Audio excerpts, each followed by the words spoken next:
محمد و آل محمد بآواز بلند صلوات۔ اللہم صلی علی محمد۔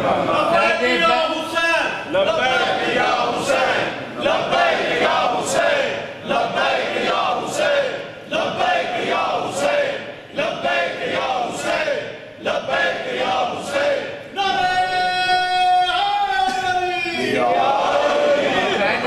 کے دشمن پہ لعنت، سب مل کے نعرہ حیدری۔ السمیع العلیم من الشیطان اللعین الرجیم، بسم اللہ الرحمن الرحیم، الحمد للہ رب العالمین، اللہم ایک نعبد و ایک نستعین، الصلاة والسلام و تحیت والاکرام علی سید اسلم فی الوجود، صاحب دائرۃ الوجود و صاحب المقام المحمود، ثم الصلاة والسلام علی آباء الحسین و بناء الحسین و جداء الحسین و اولاد الحسین و اصحاب الحسین، ولعنت اللہ علی قوم الظالمین الکافرین المنافقین المتکبرین۔ اما بعد فقد قال حق سبحانہ تعالی فی کتابہ المجید و فرقان الحمید و هو اصدق الصادقین و قولہ الحق۔ بسم اللہ الرحمن الرحیم، ان الدین عند اللہ الاسلام۔ عبادت میں شمولیت فرمائیں، درود سارے صحابان مل کے بآواز بلند پڑھیں۔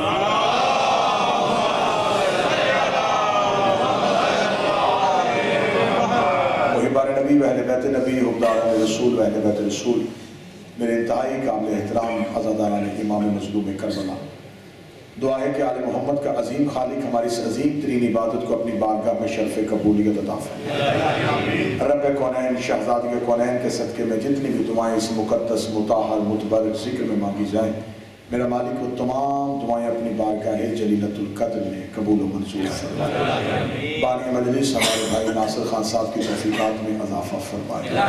میرا مالک ان کے مرحومین جن کے بلندی درجات کے لیے قیامت والے دن اٹھے، ایک ہاتھ میں قرآن ہو، دوسرے ہاتھ میں دامن اہل بیت ہو، لواء الحمد کا سایہ نصیب فرمائے۔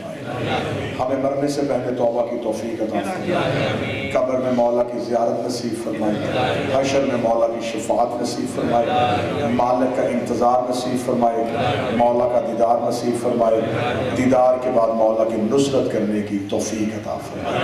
ان تمام دعاؤں کو قبولیت تک پہنچانے کے لیے سہارا درود کریں اور بلند آواز سے صلوات۔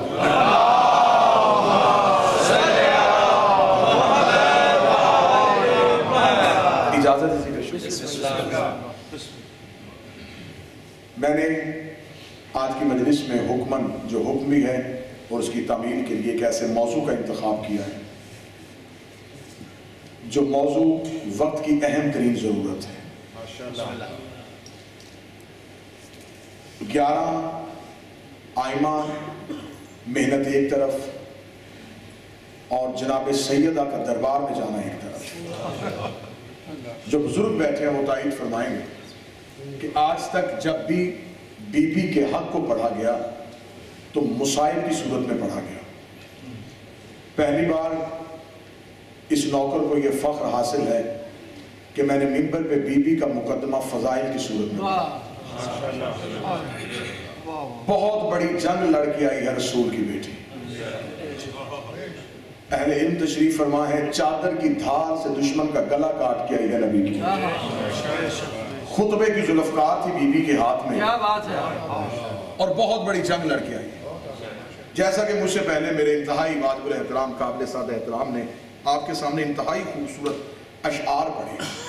المیہ ہمارے ساتھ یہ ہے کہ ہم کوشش کرتے ہیں کہ ہم کسی کو تکلیف نہ دیں، کسی کو ہماری گفتگو سے اذیت نہ ہو، لیکن حق پہنچانا بھی ہمارا حق بنتا ہے، ورنہ ہماری نسلیں ان کے سامنے ہم شرمندہ ہو جائیں گے اگر ہم بی بی کا مخدومہ کا یہ حق ان تک نہ پہنچا سکیں۔ قبلہ مبلغ اعظم مولانا اسماعیل کہا کرتے تھے کہ 2 چیزیں اپنی نسلوں کو کبھی نہ بھولنے دینا، ایک جناب سیدہ کا خطبہ فتح اور دوسرا رسول کا خطبہ غدیر۔ اگر یہ چیزیں بچوں کو یاد کروا دو گے تو ہر گھر میں مناظر پیدا ہو جائے۔ اب یقیناً جس موضوع کو میں نے منتخب کیا ہے اس کا شاید نعروں کے ساتھ تعلق نہ ہو، توجہ کے ساتھ بڑا تعلق، اور میری انتہائی خوش قسمتی قبلہ کی موجودگی میں یہ بیان آپ تک پہنچانے لگا۔ اجازت ہے جی گفتگو؟ پہلی گفتگو کا پہلا موضوع یہ کہ پہلے یہ دیکھیں اور نسلوں کو یہ بتائیں کہ فدق تھا کیا۔ دو طریقے سے اسے لفظ کو پڑھا جا سکتا ہے، فدق بھی پڑھا جا سکتا ہے، فدق بھی پڑھا جا سکتا ہے۔ پہلے تو یہ طے کرنا ہے کہ یہ ہے کیا۔ یہ صرف کھجوروں کا باغ نہیں تھا، صرف ایک باغ نہیں تھا جس باغ کو لینے کے لیے میری مخدومہ، میری معصومہ شہزادی دربار میں پہنچی۔ یہ ایک جاگیر تھی، اس جاگیر کے اندر 7 باغات، کئی کنویں تھے، 40 لاکھ دینار سالانہ آمدنی تھی رسول کو جو یہاں سے ملتی تھی۔ اب یہ وراثتی تھا۔ میں بالکل بی بی کا مقدمہ ایسے پڑھنے لگا ہوں جیسے کہ حلالی وکیل اپنے مقدمے پہ بحث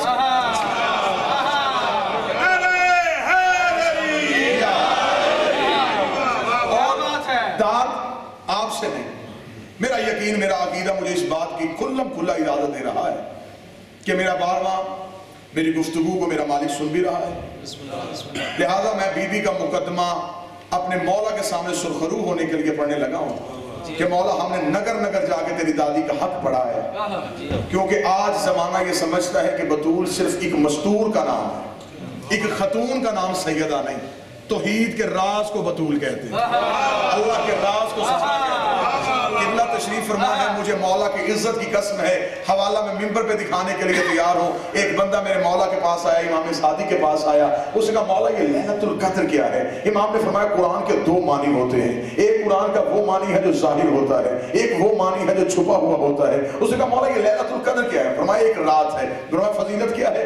فرمایا اس رات پہ قرآن اترا تھا۔ مولا اس رات کی فضیلت کیا ہے؟ فرمایا اس رات کی عبادت کرو 1000 مہینوں کی عبادت کے برابر۔ مولا فضیلت کیا ہے؟ فرمایا اس رات میں جو تلاوت کرے 1000 مہینوں کی تلاوت سے افضل، کیونکہ اس رات کی برابری باقی راتیں نہیں کر رہی، خدا نے قرآن میں فیصلہ کیا ہے۔ اس نے کہا مولا اگر کوئی انسان اپنی زندگی میں اس شب کو نہ پا سکے اس کے لیے کیا ہے؟ امام نے فرمایا پھر بھی کچھ نہیں، یتیم کے ساتھ اچھا سلوک کیا کرو، شب قدر کا ثواب ملے گا۔ مولا یہ موقع بھی نہ مل سکے، فرمایا ہمسائے کے ساتھ اچھا سلوک کر لیا کرو، شب قدر کا ثواب ملے گا۔ مولا یہ موقع بھی نہ مل سکے، فرمایا رات کو وضو کر کے سورہ پڑھ کے سو جایا کرو، پوری رات شب قدر کا ثواب ملے گا۔ مولا یہ موقع بھی نہ مل سکے، فرمایا کسی یتیم کو کھانا کھلا دیا کرو، شب قدر کا ثواب ملے گا۔ مولا چلتے گئے بندہ پیچھے چلتا گیا، یہ موقع بھی نہ ملے، یہ موقع بھی نہ ملے، یہ موقع بھی نہ ملے۔ آخر ذہن بطول کا دروازہ آیا، امام نے رک کر سچ سننا چاہتا ہے سن، قرآن میں لیلۃ القدر ہماری دادی بطول کا نام ہے، قرآن میں لیلۃ القدر ہماری دادی فاطمہ کا نام ہے۔ رات کو سوتے وقت سیدہ کے دشمن میں لعنت بھیج دیا کر، ساری رات لیلۃ القدر کا ثواب۔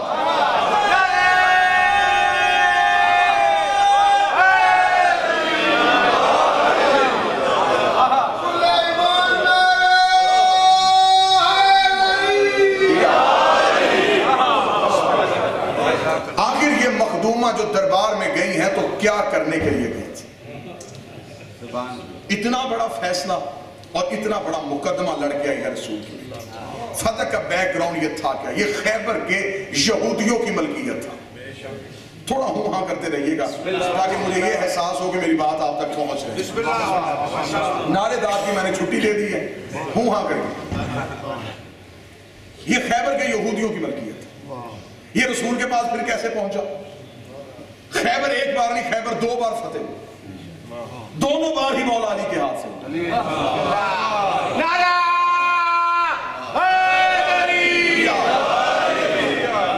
ایک بار جنگ کر کے، ایک بار خطبے سے۔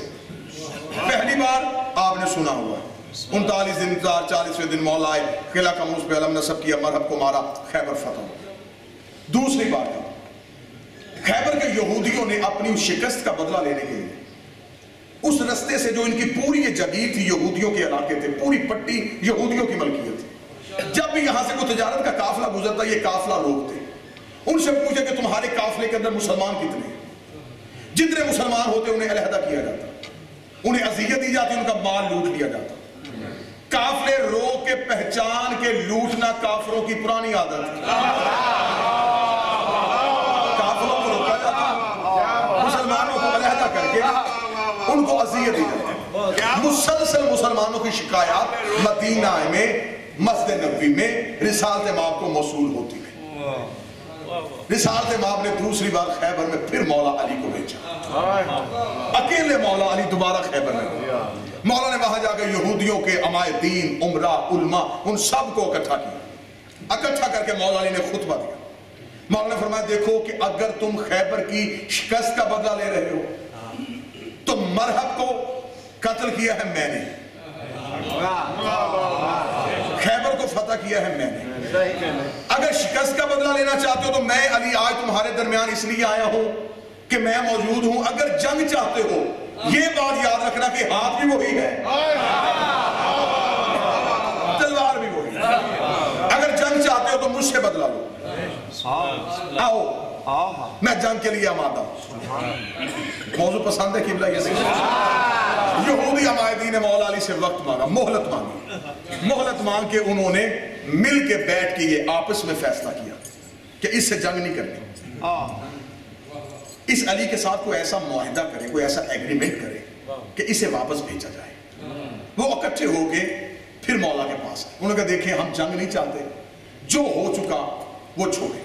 آئندہ ہمارے اس پورے ایریا میں کسی مسلمان کو کوئی تکلیف نہیں ہو، اس کی ہم ضمانت دیتے ہیں. اور جو آپ نے ہماری ضمانت مان لی اس کے عوض میں ہم یہ چاہتے ہیں کہ ہمارے جتنے سکنی مکانات ہیں، جو ہمارے رہائشی مکانات ہیں، ان کے علاوہ ہماری یہ جو فتح کی جگیر ہے یہ ہم مسلمانوں کے رسول کو دیتے ہیں. مسلمانوں کو نہیں. کیا بات ہے قبلہ میں ٹھیک کہہ رہا ہوں. انہوں نے مسلمانوں کو، رسول کو، رسالت مآب کو ایک ایگریمنٹ لکھا، نیچے اپنے سائن، اپنی مہریں لگائیں اور وہ دستاویز، وہ ایگریمنٹ مولا کے حوالے کر دیا. مولا لے کے واپس مدینہ آئے. رسول سے کہا یا رسول اللہ معافی بھی مانگی ہے اور انہوں نے اپنی یہ فتح جگیر جو ہے یہ آپ کے نام لکھ دی ہے. اب یہ میں نے پڑھا فتح کا بیک گراؤنڈ. پہلا سوال ایک حلالی وکیل ہونے کی حیثیت سے میرا مخدومہ کے مقدمے میں ہر مسلمان محرک کے سامنے یہ ہے، اگر اس فتح میں مسلمانوں کا حق تھا 2.5 سال یہ نبی کے پاس رہا، نبی نے امت کو دیا کیوں نہیں؟ اگر اس میں مسلمانوں کا حصہ تھا، آج بھی اگر آج کی شرعی عدالت میں، آج کی شرعی کورٹ میں اس مقدمے کو پیش کیا جائے تو کوئی بھی شرعی جج اس مقدمے پہ اس بات پہ بحث کر ہی نہیں سکتا. کیونکہ قبلہ تشریف فرما میری تائید کریں گے، شریعت میں جس مال کو لینے کے لیے مسلمانوں نے نہ خون بہایا ہو نہ پسینہ بہایا ہو، وہ محض اسلام کے روب کی وجہ سے اسلام کو مل جائے تو اس میں مسلمان مجاہدین کا حق نہیں ہوتا، وہ رسول کی ملکیت ہوتا ہے. اب یہ جو دوسری بار مولا علی گئے ہیں، نہ کوئی مجاہد گیا، نہ کوئی خون بہا، نہ کوئی پسینہ بہا، دیا انہوں نے اپنی مرضی سے. تو جو میری طرف کیجئے گا، قبلہ قبضہ تو نہیں ہوا.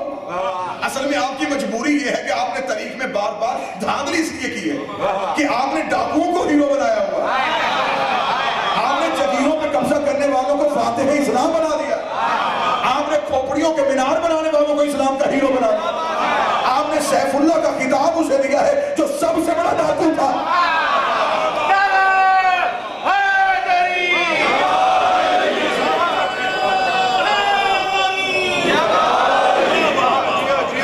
آج آپ کو یہودی عیسائی دہشت گرد کیوں کہہ رہے ہیں؟ انہوں نے آپ کی ہسٹری پڑھ لی ہے،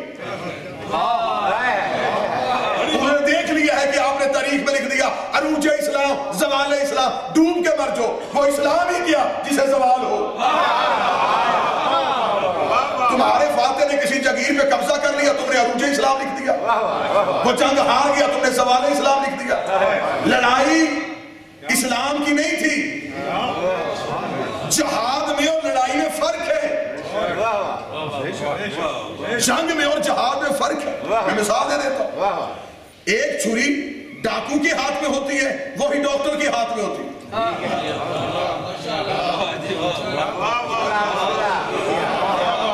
ڈاکو وہ چھری چلاتا ہے زندگی لینے کے لیے، ڈاکٹر چلاتا ہے زندگی بچانے کے لیے. اس لیے تلوار جب غیر کے ہاتھ میں ہوتی ہے جنگ ہوتی ہے، معصوم کے ہاتھ میں ہوتی ہے جہاد ہوتا ہے.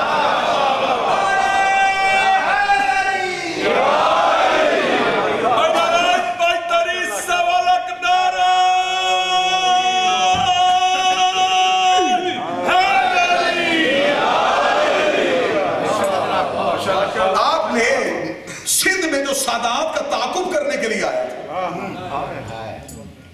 اس کے بارے میں آپ نے لکھ دیا کہ ایک عورت نے چیخ ماری، اور یہ وہ ایسے حقائق ہیں کہ اس پہ نہ کسی نے بحث کی، نہ کسی نے مورخ سے سوال کیا۔ اور دوسرا المیہ یہ تھا کہ تاریخ لکھی گئی ہے بادشاہوں کے درباروں میں بیٹھ کے، تاریخ لکھی گئی ہے بادشاہ کے ابرو کے اشارے پہ۔ اگر اس میں امت کا حق تھا تو جنگ خیبر کے فتح ہونے کے بعد یہ مسلسل رسول کے پاس رہے۔ رسول نے اگر یہ جگیر امت کو اس کا حق نہیں دیا تو پھر معاذ اللہ پہلا الزام رسول پہ آئے گا۔ اور یہ وہ عادل نبی ہے کہ آپ کی اپنی کتابوں میں لکھا کہ بحرین سے مال خراج آیا تھا، صحابہ نے آدھی رات کو مسجد کے دروازے پہ آ کے اونٹ کھڑے کیے، یا رسول اللہ بحرین سے مال آ گیا۔ فرمایا اچھا ایسے کرو جلدی چراغ روشن کرو اور مجھے مستحقین کی فرشتے دو۔ مستحقین کی فرشتے پیش کی گئی، اہل سنت کتابوں میں لکھا ہے رسول نے چراغ کی روشنی میں فرشتوں کو دے کے کہا یہ فلاں بوری اٹھاؤ اس بیوہ کے گھر چھوڑ کے آؤ، فلاں اٹھاؤ اس یتیم کے گھر چھوڑ کے آؤ۔ صحابہ نے کہا یا رسول اللہ سفر زیادہ کر کے آئے ہیں، اگر آپ کہیں تو صبح کو دے دیں۔ فرمایا تم میں سے کوئی صحابی اس بات کی ضمانت دے سکتا ہے کہ صبح تک میں محمد زندہ رہوں گا؟ فرمایا یا رسول اللہ ہم تو نہیں دے سکتے۔ فرمایا تم میری ایک رات کی ضمانت نہیں دیتے، میں اتنے غریبوں کا حق اپنی گردن میں رکھ کے کیسے سو سکتا ہوں؟ اب مجھے بول کے بتاؤ جو غریبوں کا حق ایک رات ہی لگتا تھا، اس نے فتح کی طرح سے اپنے پاس کیسے رکھا؟ کیوں نہیں یہ مسلسل نبی کے پاس 40 لاکھ دینار آتے رہے، اور یہ گھر وہ تھا کہ جو آتا تھا رکھتے نہیں تھے، بانٹ دیا جاتا تھا، امت میں تقسیم ہو جاتا تھا، رکھا نہیں، اپنے گھر میں سنبھالا کچھ نہیں۔ جب خیبر فتح ہوا صحیح بخاری میں لکھا ہے کہ مسلمانوں کے بچے مدینے کی گلیوں میں سونے کی ڈلیوں سے گھیر رہے تھے۔ کسی معتبر شخصیت نے لکھا ہے کہ ہم نے پیٹ بھر کے کھجوریں کھائی تھی۔ خیبر کے بعد ہمیں پیٹ بھر کے کھجوریں نصیب ہوئی، اور مولا علی اس دن بھی جس دن اپنے گھر آئے تھے مولا کے ہاتھ میں صرف ایک تلوار۔ سیدہ نے امتحان میں پوچھا یا علی سلمان بوزر بتا رہے ہیں کہ آپ کی تلوار خیبر میں چمکی ہے، قلعہ پہ علم بھی آپ نے نصب کیا ہے، مرہب کو بھی آپ نے مارا ہے، آج ایک ایک کنتار سونا مسلمانوں کے حصے میں آیا ہے، مولا اگر آپ فاتح ہیں آپ کا سامان مال پیچھے آ رہا ہے۔ مولا نے دیکھے گا میرے آقا کی بیٹی تجھے نہیں پتا وہ صدقہ تھا، ہم سید ہیں۔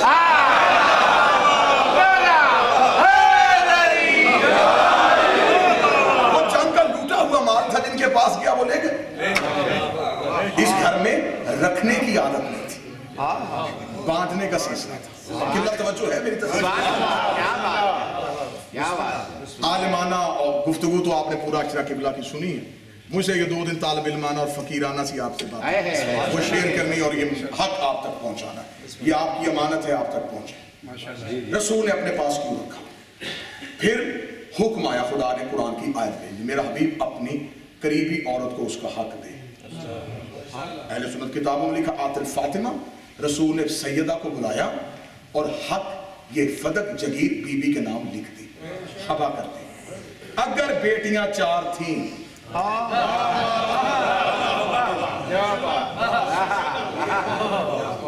فدق ایک حکم لکھا۔ بنات رسول کے مسئلے پہ نہیں جانا، ہمارا موضوع ہے فدق۔ بعد رسول جناب سیدہ نے جیسے باب تقسیم کرتے تھے ویسے ہی عادلانہ تقسیم کو جاری رکھا۔ جب تخت پہ قبضہ ہوا، منبر پہ نہیں، معصوم کے بعد منبر معصوم کے پاس ہی تھا۔ کیا بات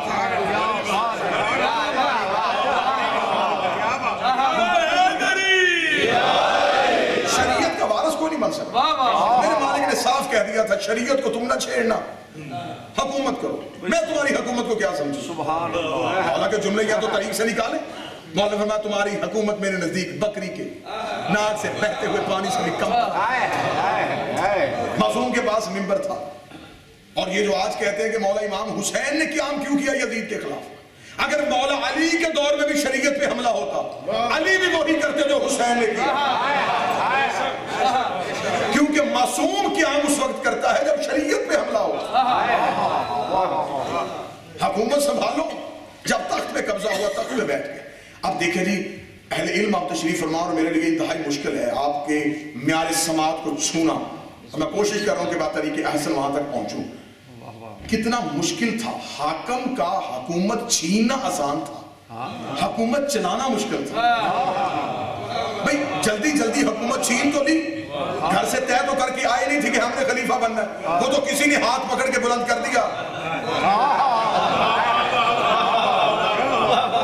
ہنگامی فیصلہ ہو گیا کہ جلدی جلدی ایسے نہ ہو کہ حکومت اولاد رسول کے پاس چلا. اب حکومت چلانی اب یہ بہت مشکل مرحلہ تھا. تخت پہ بیٹھنا تو نہیں تھا.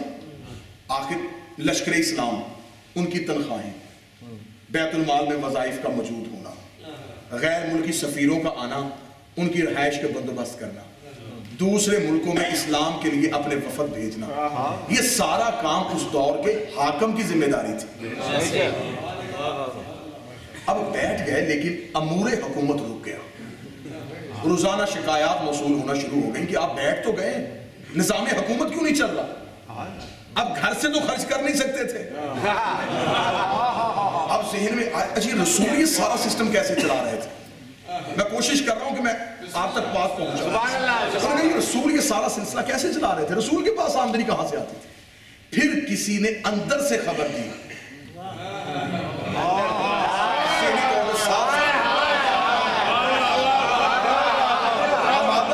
مجھے بات کی وضاحت نہ کرنی, آپ جی بزرگوں کی دعائیں موصول ہو رہی ہیں میرے لیے سب کچھ. انہوں نے کہا ہم نے نبی کو دیکھا ہے بظاہری حالت میں. رسالت آپ کے پاس کیا تھا؟ تو یہ کیسے سارا سلسلہ یہ کیسے چل رہا تھا؟ اندر سے خبر موصول کہ 40 لاکھ دینار تو سیدھے فتح سے آتے ہیں. اچھا تو وہ اب کس کے پاس ہے؟ وہ تو بیٹی کو لکھ گئے. انہوں نے تو رشتہ داری اسی بنیاد پہ کی تھی نا.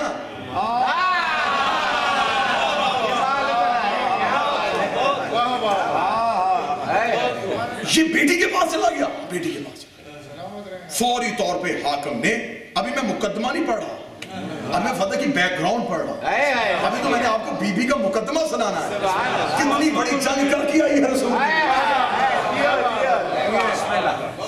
اب انہوں نے فوری طور پہ اپنے عامل بھیجے, سال لشکر روانہ کیے.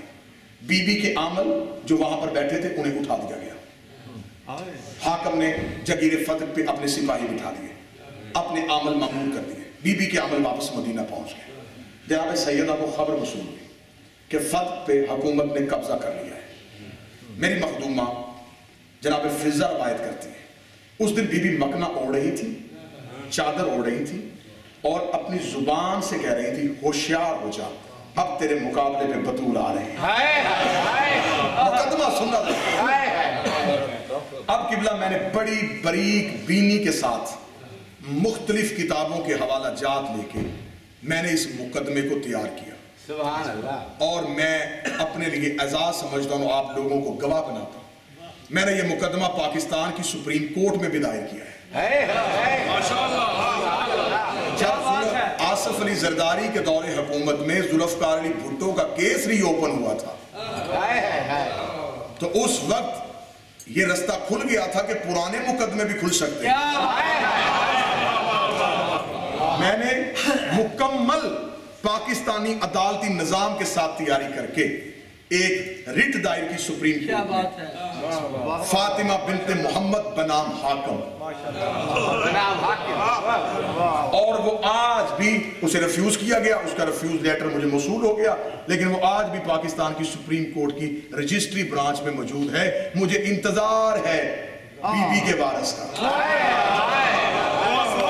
تاکہ میں اپنے آقا کے سامنے کہہ سکوں کہ مولا جہاں تک ہم کر سکتے تھے. اب انتقام لینا آپ نے ہے. پوری باریک بینی کے ساتھ میں نے اس کیس کو تیار کیا. اس مقدمے پہ جتنے آپ کو ریفرنس چاہیے میں حاصل ہوں, اہل سنت کتابوں سے تمام حوالہ جات میں نے اکٹھے کیے. جب بی بی کو خبر ہوئی, دیکھیں دربار کے اندر جانے کے 2 رستے تھے. ایک رستہ تھا جو بی بی کے گھر کے اندر سے مسجد میں کھلتا تھا, ایک وہ تھا جو باہر بازار سے ہو کے مسجد کے مرکزی دروازے سے آتا تھا. بی بی جس دن دربار میں آئی ہے اس دن بی بی باہر والے رستے سے آئی ہے. گھر والا دروازہ, جب بھی بی بی مسجد میں آتی تھی گھر کے اندر والا دروازہ استعمال کرتی تھی. اس دن بی بی نے گھر کے اندر والا دروازہ استعمال نہیں کیا, اس لیے کہ معصومہ چاہتی تھی کہ ایسے نہ ہو کہ یہ تاریخ میں یہ لکھ دیں کہ بی بی دربار میں باقاعدہ حق لینے نہیں آئی. وہ تو بی بی گھر سے مسجد میں آ گئی تھی. بی بی باہر والے مرکزی دروازہ سے سامنے تخت پہ بیٹھا تھا حاکم. لڑکھڑا گیا. یا اللہ, یہ کیا؟ بنت رسول دربار میں آ گئی. دیکھیں اس موضوع کو جب بھی پڑھا گیا مصائب کی صورت میں پڑھا گیا, فضائل کی صورت میں موصول کیجیے. بی بی کا صرف دربار میں پہلا قدم رکھنا تھا. پہلا قدم ایسے تھا جیسے حاکم کا زبان خشک ہو گئی. کیونکہ جو قابض ہو جب وارث کو دیکھے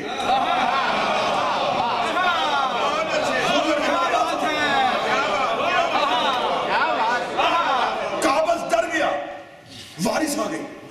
معصومہ صدیقۃ الکبریٰ بنت پیغمبر دربار میں.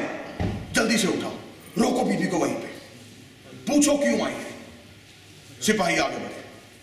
بنت رسول, حاکم پوچھ رہا ہے کس لیے آئی. بی بی نے کہا میں پوچھنے کے لیے آئی ہوں اس نے میری جاگیر پہ قبضہ کیوں کیا. اب فوری طور پہ اس نے جو ساتھ بیٹھے مشیر تھے انہیں اٹھایا. کیا دوں جواب؟ انہوں نے کہا حدیث پیش کر, جلدی حدیث پیش کر کہ نبی کی حدیث ہے ہم گروہ انبیاء نہ وارث بنتے ہیں نہ وارث بناتے ہیں, جو بھی ہم چھوڑتے ہیں وہ امت کے لیے ہوتا ہے. یہ حدیث پیش کر. اس نے فوراً کہا بی بی رکیے میں نص حدیث کی دینے لگا ہوں. پھر میں کہا کون سی حدیث ہے تیرے پاس؟ اس نے کہا میرے پاس حدیث ہے, یہ علماء تصدیق کر رہے ہیں, یہ جو قریب بیٹھے صحابی یہ خود روایت کرتے ہیں کہ ہم نے نبی سے سنا ہے کہ نبی نے کہا ہے ہم جو چھوڑتے ہیں ہم نہ وارث بنتے ہیں نہ بناتے ہیں, جو چھوڑتے ہیں وہ امت کا حق ہوتا ہے. صرف اس نے اتنی حدیث پڑھی ہے, پہلا وار کیا ہے میری آقا زادی. بی بی نے وہیں میں کھڑے ہو کہ اچھا تو نے فوری حدیث بھی یاد کر لی. تو نے کیا کہا کہ میرے بابا نے انہیں کہا تھا کہ ہم نہ وارث بنتے ہیں نہ بناتے ہیں. جی بی بی یہی کہا تھا. بی بی نے کہا پھر تو بتا تجھے کس نے وارث بنایا؟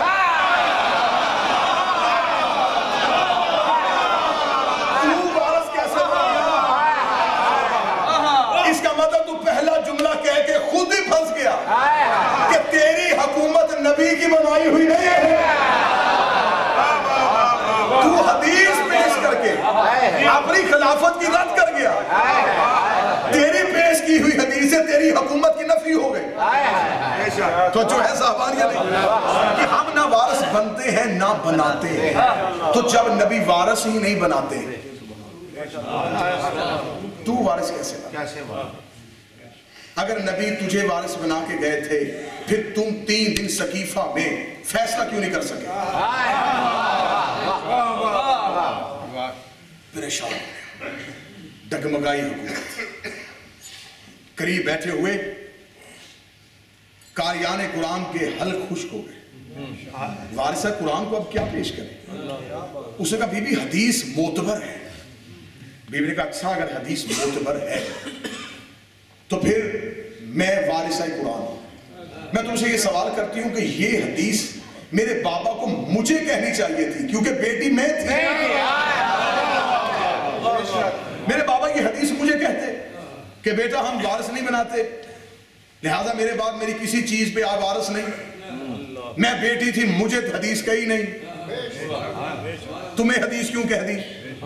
اچھا تمہارے پاس صرف حدیث زبانی ہے, میرے پاس تحریری ثبوت ہے. حاکم نے کہا ثبوت پیش کیا جائے. بی بی نے چادر کے نیچے سے وہی یہودی عمرہ کا لکھا ہوا معاہدہ اور پھر رسول کی نیچے لگی ہوئی مہر اور ساتھ یہ لکھا ہوا کہ یہ میں فتح حبا کر رہا ہوں اپنی بیٹی فاطمہ کے نام. بی بی نے تحریر دی گئی. تحریر پہنچتی ہوئی حاکم کے ہاتھ میں آئی. اس نے قریب بیٹھے ہوئے مشیروں کو کہا کہ تحریر پڑھو. تحریر پڑھی گئی. تحریر پڑھنے کے بعد آپس میں اکٹھے ہوئے, مشورہ کرنے کے بعد انہوں نے کہا اس تحریر پہ ہمیں گواہ چاہیے. دیکھیں مقدمہ ہو رہا ہے نا, اس تحریر پہ ہمیں نصاب شہادت مکمل کرنے کے لیے گواہ چاہیے. کتنا بڑا طریق کے چہرے پہ بدنما دھبا ہے, مسلمان غیرت میں مر کیوں نہیں جاتا؟ کتنا بڑا طریق کا بدنما دھبا ہے, یہ دنیا کے کسی جنگی قانون میں بھی یہ چیز نہیں ہے. کتنا بدنما دھبا ہے یہ طریق پہ کہ جس کے خلاف مقدمہ تھا وہی جج تھا. مجھے تائی چاہیے تھی جملے پہ. کہ جس کے خلاف مقدمہ تھا وہی جج تھا. شرعی اعتبار سے یہ مقدمہ قاضی کے پاس جانا چاہیے تھا. شریعت میں قاضی کی پوسٹ وہ ہے کہ جو بھی مقدمات سٹیٹ کے خلاف ہوتے ہیں وہ قاضی سنتا ہے. یعنی کہ سٹیٹ کے خلاف مقدمہ اور سٹیٹ ہی سن رہی ہے. جو مجرم تھا وہی منصف تھا. یہ طریقہ وہ بدنما دھبا جسے کوئی مورخ نہیں مٹا سکتا. دوسری بڑی غلطی کر گیا. کیا بات ہے. غلطی کیا کر گیا؟ اس نے بی بی سے کہا گواہ دے. بی بی بھی کیسے کھڑی مطمئن میری شہزادی. اس نے کہا گواہ دے. دوسری بڑی غلطی کر گیا. باعتبار قرآن معصوم سے گواہ مانگنے کی اجازت ہی نہیں ہے. قرآن کی روح سے معصوم سے گواہ نہیں مانگا جا سکتا. ہزاروں دلائل موجود ہیں. مریم کی قوم نے کہا یہ بچہ کہاں سے ہے؟ عیسیٰ بول پڑے انی عبداللہ اتانی الکتاب وجعلنی. کیا بات ہے. قوم نے عیسیٰ سے گواہ نہیں مانگا. جناب یوسف کی گواہی کے لیے دربار سے بچہ بولا. قوم نے بچے سے گواہ نہیں مانگا. معصوم سے گواہ مانگ لے.